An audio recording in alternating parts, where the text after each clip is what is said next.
بسم اللہ الرحمن الرحیم والحمد للہ رب العالمین والصلاة والسلام علی سید الانبیاء والمرسلین۔ سورہ انبیاء کی تلاوت جاری ہے۔ آیت نمبر 52 سے آج تلاوت شروع ہوگی۔ یہ مکی صورت ہے، اور اس کے بعد سورہ حج ہے، یہ مدنی صورت ہے۔ سورہ مومنون مکی صورت ہے۔ سورہ نور مدنی صورت ہے۔ اس کے 2 رکوع آج کی تلاوت میں شامل ہیں۔ اور انبیاء میں جیسے نام سے ہی سورت کے نام سے ہی واضح ہے، اس میں بہت سارے انبیاء کے اذکار موجود ہے۔ آج کی تلاوت میں حضرت ابراہیم علیہ الصلاۃ والسلام کا قصہ جو ہے نا وہ پیش کیا جائے گا۔ وہ مشہور قصہ جس میں حضرت ابراہیم علیہ الصلاۃ والسلام نے لاجیکلی اپنی قوم کے لوگوں کو بتوں سے منع کیا، اور پھر ان کے معبد میں داخل ہوئے اور ان کے کسی کے بازو، کسی کی گردن اور کسی کے اس طرح ان کو ڈیمیج کیا،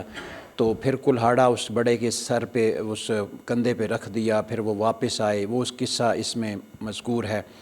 اور اس کے بعد پھر نمرود کی عدالت نے فیصلہ سنایا کہ ان کو آگ میں پھینک دیا جائے۔ پھر آگ جو ہے نا وہ جلائی گئی۔ پھر اللہ رب العزت نے حضرت ابراہیم کو اس میں سے جو ہے نا وہ سرخرو کیا، سالم انداز میں آپ نے اللہ رب العزت نے نکال لیا، اس کا ذکر ہے۔ اس کے بعد رکوع میں حضرت نوح علیہ الصلاۃ والسلام نے اپنی قوم کو اللہ کی وحدانیت کی طرف بلایا، ان کا ذکر ہے۔ اسی رکوع میں حضرت داؤد و سلیمان علیہ السلام کا بھی ذکر ہے۔ حضرت داؤد بڑے ہی پرسوز آواز کے مالک تھے۔ اللہ رب العزت نے ان کو آواز عطا کر رکھی تھی، وہ ذکر کرتے تھے، اور ان کے ساتھ ساتھ ان کی ذکر کی آواز کے ساتھ اللہ نے پرندوں کو بھی اتنی عقل دے رکھی تھی کہ وہ بھی حضرت داؤد کے ساتھ اللہ کی تسبیح بیان کرتے تھے۔ حضرت ایوب سلام اللہ علیہ کا قصہ ہے اس میں کہ انہوں نے تکلیف کے وقت اللہ کو پکارا، اللہ رب العزت نے ان کی تکلیف رفع فرمائی۔ پھر اس کے بعد اللہ رب العزت نے ارشاد فرمایا کہ قیامت کے دن اللہ رب العزت ہر کسی کے عمل کو واضح کر دے گا، اور وہ ضائع نہیں ہونے دے گا کسی کا بھی عمل ہوگا۔ تو پھر یہاں پہ یاجوج ماجوج کا بھی اس قوم سے جب اپنے وہ جگہ سے نکلے، پھر ان کا واپس آنے کا ذکر ہے۔ پھر زبور کے نزول کا ذکر ہے۔ حضور صلی اللہ علیہ وسلم کی دلجوئی فرمائی اللہ رب العزت نے کہ آپ کو یہ کافر مانے یا نہ مانے، یہ جتنے بھی انبیاء کا ہم نے تذکرہ کیا ہے ان کو بھی تو ان کی قوموں نے جھٹلایا تھا نا، تو آپ تو رحمت تمام جہانوں کے لیے ہم نے آپ کو رحمت بنا کے بھیجا ہے۔ تو اس کا یہ دلجوئی کا، حوصلہ افزائی کا ایک اللہ کریم کا انداز ہے اس میں۔ سورہ حج پہلے رکوع میں اللہ رب العزت نے قیامت کے مناظر کا ذکر کیا، اور پھر ارشاد فرمایا کہ سارے لوگوں کو اس دن کیا سی کیفیت ہوگی کہ یوں لگے گا جیسے کہ پیٹ میں، ماؤں کے پیٹ میں اگر کوئی بچے ہوں گے وہ بھی باہر نکلیں گے، یعنی اتنا سخت قسم کا وہ دن ہوگا۔ یعنی دن کی سختی کو بیان کیا۔ پھر اس کے بعد دوسری دفعہ پھر اٹھایا جائے گا، پھر لوگوں کو اکٹھا کیا جائے گا۔ پھر لوگ کیا شک کرتے ہیں لوگ محشر کے دن میں دوبارہ اٹھ کے آنے کے لیے؟ تو لوگ واقعی قبروں سے اٹھیں گے اور لوگ دیکھیں گے اس وقت۔ پھر لوگ دنیا کی کیفیات میں مانیں گے اس وقت، لیکن اس وقت ماننا ان کا کسی کام نہیں آئے گا۔ اللہ نے ارشاد فرمایا کہ لوگ میں سے ایک گروہ ایسا ہے جو آخری حد پر جا کر اللہ کی عبادت کرتا ضرور ہے، لیکن وہ عبادت کرتا ہے تو بھلائی ہو تو مطمئن ہو جاتا ہے، لیکن اگر کبھی کبھی، یہ بھی انسانی ایک کیفیت بیان فرمائی نا، جب کبھی تکلیف آ جاتی ہے نا تو پھر دین سے منہ موڑ لیتا ہے۔ تو اسی انسانی نفسیات کو اللہ رب العزت نے ذکر کیا۔ عمل صالحہ والے اللہ رب العزت ان کو جنت میں کامیابی اور کامرانی عطا فرمائیں گے۔ اور کیسی جنت ہوگی؟ بڑی بہت بہترین قسم کی جنت ہوگی۔ اس میں نہریں چل رہی ہوں گی،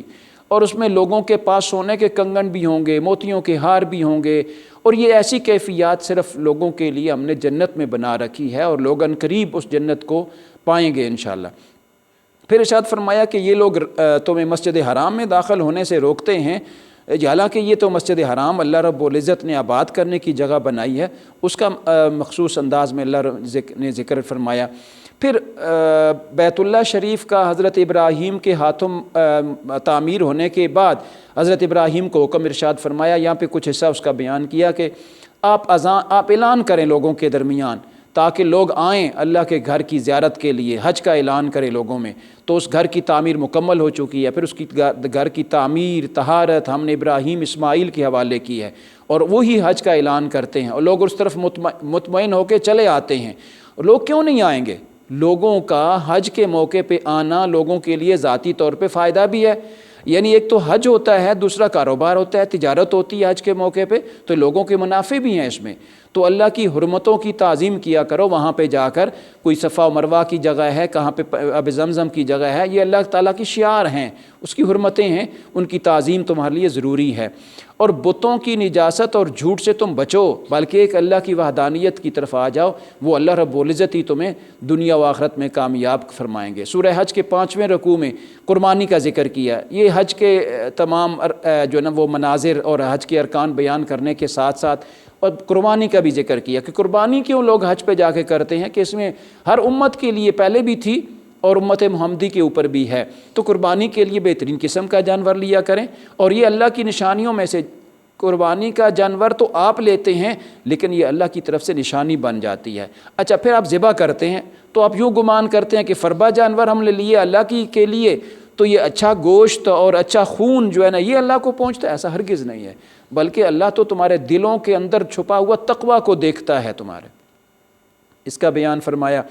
پھر اگلے رکوع میں اللہ رب العزت نے قتال، جہاد کا ذکر کیا، مہاجرین کی تعریف فرمائی، کیسے وہ اللہ اپنے گھر و بار کو چھوڑ کر کے اللہ کے نام پر اپنے وطن کو، اپنے شہر کو چھوڑ کر کے اللہ کریم کے پیارے رسول صلی اللہ علیہ وسلم کی اتباع میں مدینہ کی طرف نکلے، ان کی تعریف فرمائی، اور فرمایا نبی صلی اللہ علیہ وسلم یہ آپ کو جھٹلاتے ہیں، حالانکہ یہ آپ کو نہیں جھٹلاتے، ہم نے آپ کو بھیجا ہے، تو بالواسطہ یہ ہمیں جھٹلاتے ہیں۔ حضرت نوح کی قوم کا ذکر ہے، حضرت عاد، سمود، ابراہیم، لوط وغیرہ ان کی قوموں کا ذکر کر کے ارشاد فرمایا ان کو نبیوں نے بھی تو ان نبیوں کو بھی تو ان کی قوموں نے جھٹلایا تھا، اس لیے آپ پریشان نہ ہوا کریں۔ 7ویں رکوع میں ارشاد فرمایا آپ فرما دیجئے مجھے اللہ رب العزت نے تمام لوگوں کی طرف ڈرانے والا بنا کے بھیجا ہے، میں تو تمہیں کبھی ڈراتا ہوں تو اللہ کریم کی وجہ سے، اور کبھی تمہیں خوشخبری دیتا ہوں تو یہ اللہ کریم کی وجہ سے ہے۔ لوگوں کے دلوں میں جو شیطان وسوسے ڈالتے ہیں نا، یہ شیطانوں لیے لوگوں کو ان سے بچنا چاہیے، اور قیامت کے دن یہ ان کے کوئی کام نہیں آئیں گے، اور لوگ تو شک میں اس وسوسے کی وجہ سے مبتلا ہو جاتے ہیں، لیکن جب شک میں مبتلا ہو جاتے ہیں تو اللہ کریم پھر وہ حق گھڑی جو ہے نا وہ عطا کر دیتا ہے اور موت آ جاتی ہے، اس وقت پلٹ کر وہ واپس نہیں آ سکیں گے۔ اس کا ذکر ہے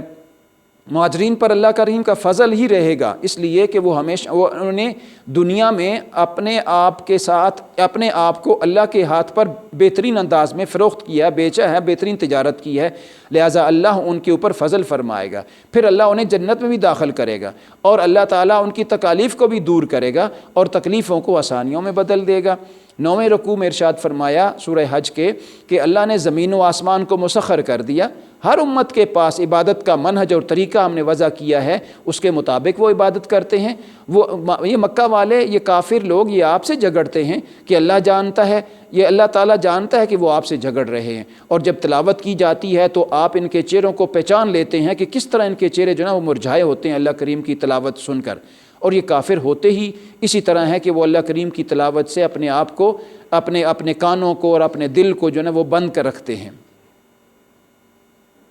ارشاد فرمایا 10ویں رکوع میں کہ ایک مکھی بھی وہ پیدا نہیں کر سکتے، یہ ساری تخلیق اللہ کریم کی ذات طیبہ کی پیدا کردہ ہے،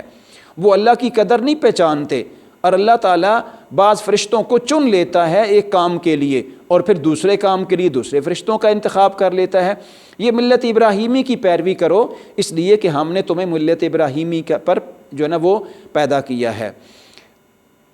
سورہ مومنون پہلے رکوع میں 18ویں سپارے کی ابتدا ہے یہاں سے، اور ارشاد فرمایا کہ مومنوں کی صفات بیان فرمائیں، ان صفات میں سے یعنی وہ پاک دامن رہتے ہیں، وہ نماز خشوع سے ادا کرتے ہیں، وہ زکوٰۃ ادا کرتے ہیں، ان تمام کو بیان کرنے کے بعد ارشاد فرمایا کہ اگر اس کے باوجود بھی اگر کوئی مومن نہیں بنتا تو وہ ذرا اپنی پیدائش کے اوپر تو دیکھے نا، پہلے ہم نے اس کو پانی کی بوند سے پیدا کیا، پھر نطفہ بنایا، پھر علقہ، پھر مضغہ، پھر ہڈیاں، اور پھر ہم نے شکل و صورت بنائی، پھر اس کی روح ڈالی، اور پھر ایک وقت مقرر تک اس کو دنیا میں رکھا، دنیا میں رکھنے کے بعد پھر اس کے اوپر موت ہم نے واقع کر دی، کیا اس کے باوجود وہ اللہ کریم کی ذات کا انکار کرتے ہیں؟ مومنون کے دوسرے رکوع میں حضرت نوح علیہ السلام کی قوم اور ان کی قوم کے ان کا انکار کرنا، ان کا انکار کرنا، پھر ان کے اوپر جو ہے نا وہ اللہ کا عذاب نازل ہو جانا، حضرت نوح علیہ السلام کو کشتی بنانے کا حکم دینا، اس واقعے کا تذکرہ ہے۔ تیسرے رکوع میں ان کی قوم کے سرداروں نے آیات بینات کو جھٹلایا، اس کا ذکر۔ پھر صرف نبی کے بشر ہونے کی وجہ سے وہ ایک نبی کا انکار کر دیتے ہیں، وہ ایک رسالت کا انکار کر دیتے ہیں، وہ رسول کا انکار کر دیتے ہیں، حالانکہ ایسا ہرگز نہیں ہے، رسول ہم نے بنا کے بھیجا ہے۔ اور پھر مرنے کے بعد مٹی ہو جانا، اور پھر ہڈیاں ہو جانا، اور ہڈیوں کے ختم ہونے کے بعد پھر اٹھنا، یہ سوچتے ہیں کہ یہ کیسے ممکن ہے؟ ہم ایسا کریں گے اور قیامت کے دن ان کو واپس لے آئیں گے، پھر اس دن یہ جان لیں گے۔ تیسرے رکوع میں ارشاد فرمایا رسولوں کو پاکیزہ کھانے اور عمل صالحہ کا حکم دیا، یعنی نصیحت کی اللہ رب العزت نے، یا رسول صلی اللہ علیہ وسلم انہیں مکہ والوں کو، حالانکہ پہلے رسولوں کو بھی ہم نے کھانے کا اور عمل صالح کا حکم دیا ہے، ان کو مدہوش ہی رہنے دیجئے، یہ کبھی ایمان نہیں لائیں گے، ہم انہیں بھلائیاں دینے میں جلدی کرتے ہیں لیکن یہ اس قابل نہیں ہیں، اور نہ ہی یہ اس بھلائی کی طرف آتے ہیں، اور جن کے دل کانپ اٹھتے ہیں وہ بھلائی میں جلدی کرتے ہیں۔ یعنی اللہ رب العزت کی آیات بینات جب نازل ہوتی ہیں تو ان کے اوپر پڑھی جاتی ہیں تو ان کے دل کانپ اٹھتے ہیں، تو وہ مومن ہیں، وہ بھلائی میں ضرور جلدی کرتے ہیں۔ اور اللہ رب العزت نے ارشاد فرمایا 5ویں رکوع میں کہ وہ اللہ خالق ہے،